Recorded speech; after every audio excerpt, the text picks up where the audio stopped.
তারপরেই তো যায়, ওইভাবে তো টিকিট না কেটে কেউ যায় না। আর না হলে ওয়েটিং লিস্টের টিকিট হয়তো সবারটা কনফার্ম পাইনি বলে ওয়েটিং লিস্ট কেটে নিয়েছে, কনফার্ম না হলে তখন অন্য ব্যবস্থা করে আসবো, হয়তো ওরা লাস্ট মোমেন্টে বলেছে আমরা যাব। এই যে আমরা যাব বেড়াতে মে মাসে, জানুয়ারি মাসের সমস্ত টিকিট, আসা যাওয়ার সমস্ত টিকিট কমপ্লিট করে রেখেছি। তো উঠলো বাই কটক যাই তখন গাড়ি করে যেতে হয় বা ফ্লাইটের টিকিট কেটে যেতে হয়, ট্রেনের টিকিটে আর না হলে তৎকালে টিকিট করতে হবে। এখানে লোক ফিট করে যেতে হবে যে আমি এই ডেটে ফিরবো, সেই টিকিট করে আমাকে পাঠিয়ে দেবে।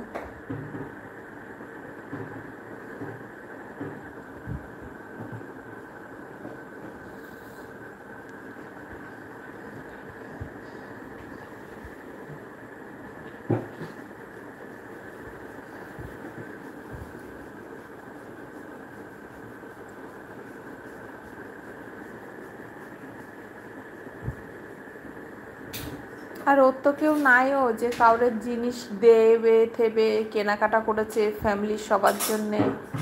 আরে জিনিস কেনে কিরকম জানো, আমি তো গলার হার পরি না, পছন্দ করি না, আর পরলেও আমার ওগুলো গলা দিয়ে র্যাশ হবে। ওই একটা প্যাকেটের মধ্যে একটা কানের দুল গলার হাত দেওয়া পাওয়া যায়, কুর্তাটা ওই আমি আসে, আর একটু পরে আমি না এগুলো পরি না, তোমার মেয়ে পরবে। আমার কথা সেটা না, আমি যদি কোনো জায়গায় যাই, আমার ঘরে যে কাজ করছে বা যে থাকছেন তার জন্য তো জিনিসটা একচুয়ালি, তারপর যদি তার মেয়েকে দেওয়া হয় ইয়ে হয় সেটা আলাদা ব্যাপার। তুমি তো আমার মেয়েকে দেখে মেয়েকে চিনে দিচ্ছ না, তুমি দিচ্ছ আমাকে, তাহলে তুমি জানবে যে আমি মনে করছি মনে একটা পছন্দ করে না, মনে অন্য কিছু আমি বলি আমাকে এত বড় জিনিস দিতে হবে না। ওই যে আছে না ফ্রিজের গায়ে যে তুমি লাগে ওরকম জিনিস দিলে তাও তুমি ব্যবহার করতে পারবে। হ্যাঁ, ওইসব জিনিস দেয়, গলার হার দিয়ে কানের দুল দিয়ে টিকলি দিয়ে আমি আমার যাকে দিয়ে দিচ্ছি, আমার মেয়েও ওরা পড়বে না। শীতের জায়গায় মানুষ গেলে তো শীতের জামা কাপড় বা এইসব টাইপস জিনিসই নেয়।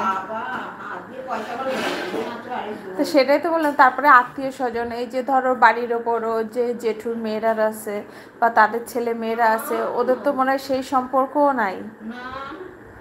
আর শ্বশুর বাড়িরও তো কারোর সাথে সেই সম্পর্ক নাই।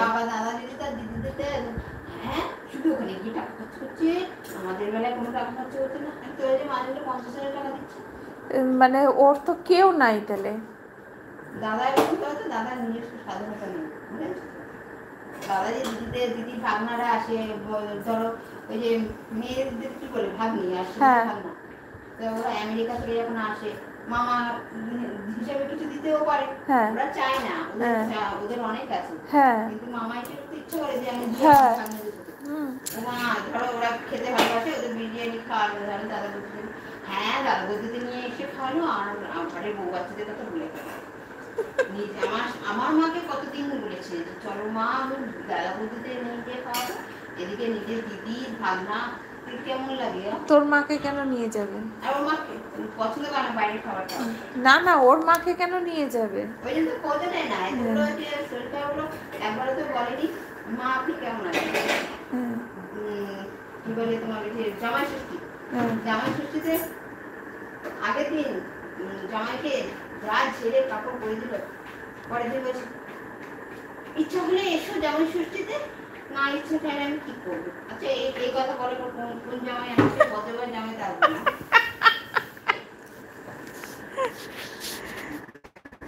একটা মেয়ে একটা জামাই, কিছুই না, ওই কিছু বলে না বলেই এটা ওরম পেয়ে বসে। তা ওই টাকা পয়সার লোভ করে রেখেছে কেন? মেয়ে নিয়ে আসলেই তো পারে।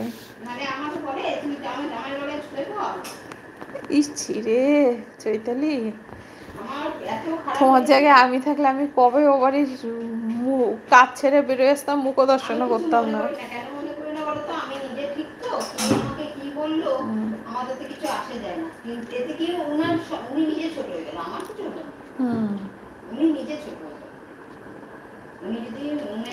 এত মুখের ভাষা খারাপ, যারা নিজের বাড়ির লোকের সম্পর্কে এরকম বলতে পারে। আমি ঝুলতে যাবো কেন? আমার সেই অভাব এখনো আসেনি যে আমি কারোর গলায় ঝুলে পড়বো। আর আমার